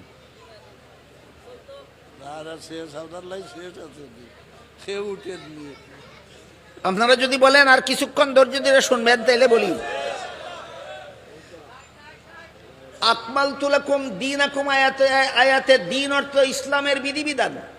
ইসলামের বিধিবিধান পালন করার ব্যাপারে পালন করতে গিয়ে 3 প্রকার বিধান ইসলামের মুসলমানের পরিপূর্ণ দিন। তিন প্রকার বিধান মুসলমানের পরিপূর্ণ দিন। ঈমান সম্পর্কে আল্লাহ যত বিধান দিয়েছেন, আমল সম্পর্কে আল্লাহ যত বিধান দিয়েছেন, আখলাক সম্পর্কে আল্লাহ যত বিধান দিয়েছেন, সমস্ত বিধানের সমষ্টির নাম আমার দিন। বলেন তো মুসলমানের পরিপূর্ণ দিন কত প্রকার বিধান? প্রথম প্রকার বিধানের নাম ঈমান, দ্বিতীয় প্রকার বিধানের নাম আমল, তৃতীয় প্রকার বিধানের নাম আখলাক। যদি শুনেন একটু উদাহরণ দেব। আল্লাহ আছেন, শুধু অন্তরে বিশ্বাস করতে হয়। আল্লাহ একজন, শুধু অন্তরে বিশ্বাস করতে হয়। আল্লাহ লা শরীক, এটা শুধু অন্তরে বিশ্বাস করতে হয়। আল্লাহর কোনো শুরু নাই, অন্তরে বিশ্বাস করতে হয়। আল্লাহর কোনো শেষ নাই, অন্তরে বিশ্বাস করতে হয়। আল্লাহ যা ইচ্ছা তাই করার ক্ষমতা রাখেন, অন্তরে বিশ্বাস করতে হয়। মানুষের হেদায়েতের জন্য আল্লাহ অসংখ্য নবী রসুল পাঠিয়েছেন, অন্তরে বিশ্বাস করতে হয়। প্রথম নবীর নাম আদম আলাইহিস সালাম, অন্তরে বিশ্বাস করতে হয়। শেষ নবীর নাম মুহাম্মদুর রাসূলুল্লাহ সাল্লাল্লাহু আলাইহি ওয়াসাল্লাম, অন্তরে বিশ্বাস করতে হয়। সমস্ত নবী রসুলগণ আজীবন বেগুনাহ ছিলেন, অন্তরে বিশ্বাস করতে হয়। এগুলি আমল না আকীদা? এগুলি ঈমান আকীদা। এগুলি হলো কিসের উদাহরণ? ঈমান আকীদা, ওই সমস্ত বিধানের উদাহরণ যেগুলি শুধু অন্তরে বিশ্বাস করতে হয়, শরীরের অঙ্গ প্রত্যঙ্গের দ্বারা পালন করতে হয় না। এই জাতীয় বিধানের নাম ঈমান, এই জাতীয় বিধানের নাম। দ্বিতীয় প্রকার বিধান শুধু অন্তরে বিশ্বাস করলে চলে না, হাত পা নাক মুখ কান চোখ শরীরের অঙ্গ প্রত্যঙ্গের দ্বারা পালন করতে হয়। উদাহরণ, উযুর 4 ফরজ বিশ্বাস করলে উযু হয় না, মুখ ধুইতে হয়, হাত ধুইতে হয়, মাথা মাসা করতে হয়, পাও ধুইতে হয়। নামাজের 13 ফরজ বিশ্বাস করলে হয় না, নামাজ রুকু সেজদা করতে হয়। রোজা ফরজ বিশ্বাস করলে রোজা হয় না, সেহরি ইফতার খাইতে হয়, দিনের বেলা খানাফিনার থেকে বিরত থাকতে হয়। হজ ফরজ বিশ্বাস করলে হজ হয় না, কাবা শরীফের তোয়াফ জিয়ারত করতে হয়। তাহলে বলুন, ওযু, গোসল, নামাজ, রোজা, হজ, যাকাত এগুলি ঈমানের বিষয় না আমলের বিষয়? এগুলি হলো আমলের বিষয়। আরেক প্রকার বিধান আছে, বিশ্বাস করলেও হয় না, শরীরের বাহ্যিক অঙ্গের দ্বারা পালনও করা যায় না, বরং বিশ্বাসও করতে হয় অন্তরের দ্বারা, পালনও করতে হয় অন্তরের দ্বারা। এটা কঠিন আছে, তবে আমি খুব সহজ করেই বলার চেষ্টা করব। আমার একটা স্বভাব আছে, আমি কোরআন হাদিসের যেই কথাটাকে বেশি কঠিন মনে করি, সেই কথাটাকে জনগণের জন্য বেশি সহজ করে বলার চেষ্টা করি। অন্তরের দ্বারা পালন করার মতো বিধান, যা শুনতেই অত্যন্ত কঠিন লাগে, আমি খুব সহজ করে বলি, আপনাদেরকে শুনুন। আল্লাহ কোরআনে বলেন, কাদ আফলাহাল মুমিনুন আল্লাযীনা হুম ফি সালাতিহিম খাশিউন, ওই সমস্ত মুমিনগণ সফল যারা নিজেদের নামাজে আল্লাহর ধ্যানে মগ্ন থাকে, যারা নিজেদের নামাজে আল্লাহর ধ্যানে মগ্ন থাকে। সুতরাং আমি আমার নামাজে আল্লাহর ধ্যানে মগ্ন থাকবো, এটা আল্লাহর বিধান কিনা? পালন করবেন কোন অঙ্গের দ্বারা? আল্লাহর ধ্যানে মগ্ন হয় চোখের দ্বারা? আল্লাহর ধ্যানে মগ্ন হয় কানের দ্বারা না নাকের দ্বারা? আল্লাহর ধ্যানে মগ্ন হয় টুটের দ্বারা না জিহ্বার দ্বারা? আল্লাহর ধ্যানে মগ্ন হয় একমাত্র অন্তরের দ্বারা। বুঝে আসলো? আল্লাহর অনেক বিধান এমন আছে যেগুলি অন্তরের দ্বারা পালন করতে হয়। এই সমস্ত বিধানের নাম আখলাক, এই সমস্ত বিধানের নাম আখলাক। কথা শেষ করে দিই, একদিনে বেশি কথা বললে মানুষের শুনতে শুনতে অতিষ্ঠ হয়ে যায়, আর পরবর্তীতে স্মরণ থাকে না। এই জন্য সংক্ষেপে শেষ করতে চাই। আমি আমার নামাজে আল্লাহর ধ্যানে মগ্ন থাকবো, এটা আল্লাহর একটা বিধান কিনা? বিধান। এই বিধানটা কি আমরা সবাই নিয়মিত পালন করতে পারি? পারি না। তাহলে কি আল্লাহর বিধান মতোই নামাজ পড়ি, না বিধান ছাড়াও পড়ি? বিধান ছাড়াও পড়ি। কেন আল্লাহর বিধান? আল্লাহর বিধান আমি নামাজে আল্লাহর ধ্যানে মগ্ন থাকবো, কেন পারি না? এই কারণটাও বোঝা দরকার। আর পারার উপায় কি, উপায়টাও জানা দরকার। দুইটা কথা বলে শেষ করবো আজকে কথা। কেন আমি নামাজে আল্লাহর ধ্যানে মগ্ন থাকতে পারি না, কারণটাও বোঝা দরকার। আর এই কারণটা দূর করে কিভাবে আমি নামাজে আল্লাহর ধ্যানে মগ্ন থাকতে পারি, ব্যবস্থাটাও জানা দরকার। এই দুইটা কথা বলে আজকে কথা শেষ। অনেক কথা বলার মতো ছিল, কিন্তু একদিনে সব কথা বললে কিছুই মনে থাকে না। এক গ্লাসের মধ্যে 1 কলসি পানি ঢেলে দিলে হকলতই ভরি যায়। এক গ্লাসের মধ্যে 1 কলসি পানি দিলে হকলতই থাকে না, হকলতই ভরি যায়। এইরকমই একদিনে অল কথা বলার দরকার নাই। দুইটা কথা কইয়া শেষ করি।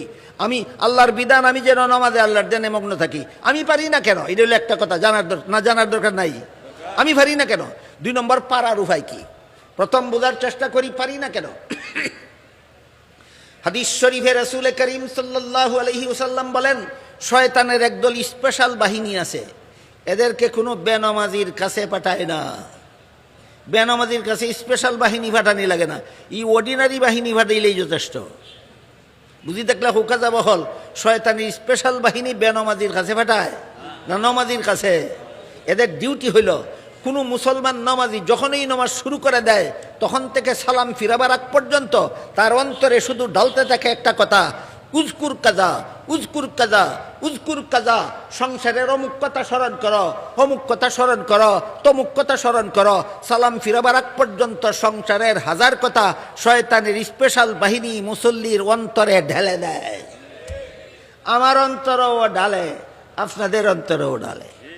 আমার অন্তরে যখন ঢালে আমি তখন টের পাই, আপনাদের অন্তরে যখন ঢালে আপনারাও টের পাবেন। আমি আলামত বলে দেব, বলে দেব। আলামত হলো, লক্ষ্য করলেই দেখবেন নামাজ শুরু করার আগে সংসারের এত কথা স্মরণ হয় না, নামাজ শুরু করলে সংসারের যত কথা স্মরণ হয়। ওই বুঝবেন স্পেশাল বাহিনী হাজির হয়ে গেছে। নামাজ শুরু করা মাত্রই যখন দেখবেন সাগরের ঢেউয়ের মতো সংসারের কল্পনা জল্পনা জাগতেছে, বুঝে ফেলবেন এই যে আলামত, শয়তানের স্পেশাল বাহিনী আমার কাছে হাজির হয়ে গেছে। এই জন্য আমি নামাজের শুরু থেকে শেষ পর্যন্ত আল্লাহর ধ্যানে মগ্ন হতে পারি না, সংসারের কল্পনা জল্পনায় নামাজটা শেষ করে দিই। শুধু আপনাদের কাছে যায় না, আমার কাছেও আসে। হাদিস শরীফে রাসূল বলেন, একটা নামাজি কেউ সারে না, সব নামাজির কাছেই যায়। বলেন, শুধু আপনাদের কাছে না, আমার কাছেও। আমার কাছে আসে, আমি টের পাই। আপনাদের কাছে যে যায় আমি কেমনে জানলাম? রাসূল বলে দিয়েছেন।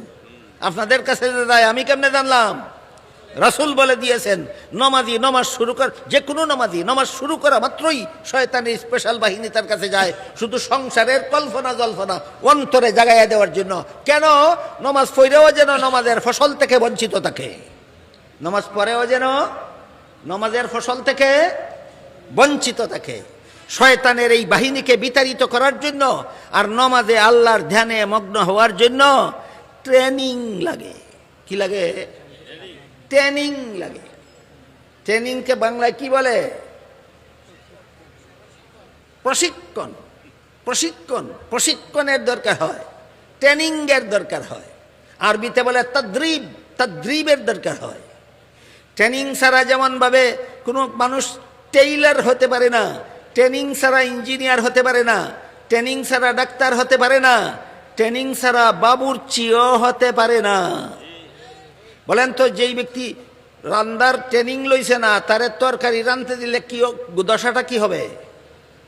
আপনারা কি মনে করেন খাঁটি নমাজ পড়া শিক্ষা করাটা বাবুর্চিগিরিটা কিও সোজা না? ট্রেনিং আছে। যেমনভাবে বাবুর্চি হইতে গেলে ট্রেনিং লাগবো, টেইলার হইতে গেলে ট্রেনিং লাগবো, ডাক্তার হওয়ার জন্য ট্রেনিং লাগবো, ইঞ্জিনিয়ার হওয়ার জন্য ট্রেনিং লাগবে, তেমনিভাবে মুসলমান নামাজে আল্লাহর ধ্যানে মগ্ন হওয়ার জন্য ট্রেনিং লাগবে। ট্রেনিং গ্রহণ করবেন না, জীবনে কোনোদিন এই আল্লাহর ধ্যানে মগ্ন হয়ে নামাজ আদায় করতে পারবেন না। এতক্ষণে বুঝাইলাম কেন ভারি না। বলেন তো কেন ভারি না? শয়তানের বাহিনীর কারণে। কেন ভারি না? শয়তানের বাহিনীর কারণে। এবার বলবো পারার উপায় কি? পারার উপায় হইল ট্রেনিং। পারার উপায় হইল ট্রেনিং। ট্রেনিংটা কি? সবার জন্য একরকম ট্রেনিং না। আলেমদের জন্য ট্রেনিং একরকম, আপনাদের জন্য আর একরকম। বলেন কারটা বলবো? যেহেতু আলেমদের কাছে শয়তান যায় না, এই জন্য আলেমদেরটা বলার দরকার নাই। আলেমদের কাছে যায় না। একটা কথা বলি শুনেন, ব্যাককল আওয়ামের কাছে ব্যাককল শয়তান যায়, আলিমের কাছে আলিম শয়তান যায়, পণ্ডিতের কাছে পণ্ডিত শয়তান যায়, সুফির কাছে সুফি শয়তান যায়, পীরের কাছে পীর শয়তান যায়। মানুষের মধ্যে যত প্রকার আছে শয়তানের বাহিনী তত প্রকার আছে। মানুষের মধ্যে একদল আছে মূর্খ, শয়তানের একদল মূর্খ বাহিনী আছে। মানুষের একদল মানুষ আছে পণ্ডিত, শয়তানের একদল পণ্ডিত বাহিনী আছে। মানুষের একদল মানুষ আছে আওয়াম, শয়তানের একদল বাহিনী আছে আওয়াম। মানুষের একদল মানুষ আছে আলেম, শয়তানের একদল মানুষ আছে আলেম। মানুষের একদল মানুষ আছে সুফি, শয়তানের একদল বাহিনী আছে সুফি। এবার বলেন কোন মানুষের কাছে শয়তানের কোন বাহিনী যায়? যেই শ্রেণীর মানুষ ওই শ্রেণীর বাহিনী যায়। আওয়ামের নামাজ নষ্ট করার জন্য আওয়াম শয়তান যায়, আলিমের নামাজ নষ্ট করার জন্য আলিম শয়তান যায়। কাজেই আলেমদের ট্রেনিংটা জানার দরকার নেই। যেহেতু তাদের কাছে শয়তান যায় না, না আলিম শয়তান যায়। আপনাদের কাছে সাধারণ শয়তান যায়, আমাদের কাছে আলিম শয়তান আসে। তো আলেমদের জন্য ট্রেনিং হইল আল্লাহু আকবার বলে যে নামাজ শুরু করলাম, আর আসসালামু আলাইকুম ওয়া রাহমাতুল্লাহ বলে নামাজটা শেষ করব। এর ভিতরে অনেক কিছু আমার পড়তে হয়। কি বলেন? সুবহানাকাল্লাহুম্মা ওয়া বিহামদিকা ওয়া তাবারাকা ইসমুকা ওয়া তাআলা জাদ্দুকা ওয়া লা ইলাহা গায়রুক পড়তে হয়, আউযু বিল্লাহ পড়তে হয়, বিসমিল্লাহ পড়তে হয়, আলহামদু সূরা পড়তে হয়, আলাম তারা সূরা পড়তে হয়, রুকুর তাসবিহ পড়তে হয়, সিজদার তাসবিহ পড়তে হয়, বসে আত্তাহিয়াত পড়তে হয়, দুরূদ শরীফ পড়তে হয়, দোয়া মাসুরা পড়তে হয়। আলেমদের প্রশিক্ষণ হইল তুমি যা কিছু পড়বে অর্থের দিকে ধ্যান করে পড়বে। সুবহানাকাল্লাহুম্মা যখন পড়বে তুমি এর অর্থ কি তা ধ্যান করবে। ওয়া তাবারাকা ইসমুকা যখন পড়বে তুমি তার অর্থ কি সেই দিকে ধ্যান করবে। ওয়া তাআলা জাদ্দুকা যখন পড়বে তার অর্থ কি সেই দিকে ধ্যান করবে। ওয়া লা ইলাহা গায়রুকা যখন পড়বে তার অর্থ কি সেই দিকে ধ্যান করবে। আত-তাহিয়াতু লিল্লাহি যখন পড়বে তার অর্থ কি সেই দিকে ধ্যান করবে। ওয়াস-সালাওয়াতু ওয়াত-তাইয়্যিবাত যখন পড়বে তার অর্থের দিকে ধ্যান করবে। আসসালামু আলাইকা আইয়ুহান নাবিয়্যু ওয়া রাহমাতুল্লাহি ওয়া বারাকাতুহু যখন পড়বে তার অর্থের দিকে ধ্যান করে পড়বে। এভাবে শুরু থেকে শেষ পর্যন্ত আলেম যা কিছু পড়বে সবগুলির অর্থের দিকে ধ্যান করে পড়বে। এটা যখন অভ্যাসে পরিণত হয়ে যাবে, শয়তানের বাহিনী তোমাকে ছেড়ে দিয়ে চলে যাবে, তখন তুমি শুরু থেকে শেষ পর্যন্ত আল্লাহর ধ্যানে মগ্ন হওয়ার ট্রেনিং হয়ে গেছে। আল্লাহর ধ্যানে মগ্ন হওয়ার ট্রেনিং হয়ে গেছে। এবার বলেন আপনারা কি এই ট্রেনিংটা গ্রহণ করতে পারবেন? যারা ইনশাআল্লাহ বলেছেন তারা বলুন তো সুবহানাকাল্লাহুম্মা অর্থ কি বুঝবেন? ওয়া তাবারাকা ইসমুকা অর্থ বুঝবেন? ওয়া তাআলা জাদ্দুকা অর্থ কি বুঝবেন? লা ইলাহা গায়রুকা কি বুঝবেন? বুঝবেন না। সুতরাং আলেমদের প্রশিক্ষণ আপনারা গ্রহণ করতে পারবেন না। ক্লিয়ার হইল? তাহলে আপনাদের প্রশিক্ষণ গুড। আপনাদের জন্য হাদিস শরীফে রাসূল করিম সাল্লাল্লাহু আলাইহি ওয়াসাল্লাম চমৎকার একটা সহজ একটা প্রশিক্ষণের ব্যবস্থা দিয়ে গেছেন। রাসূল বলেন ফাইল লাম তাকুন তারাহু ফাইন্নাহু ইয়ারাক।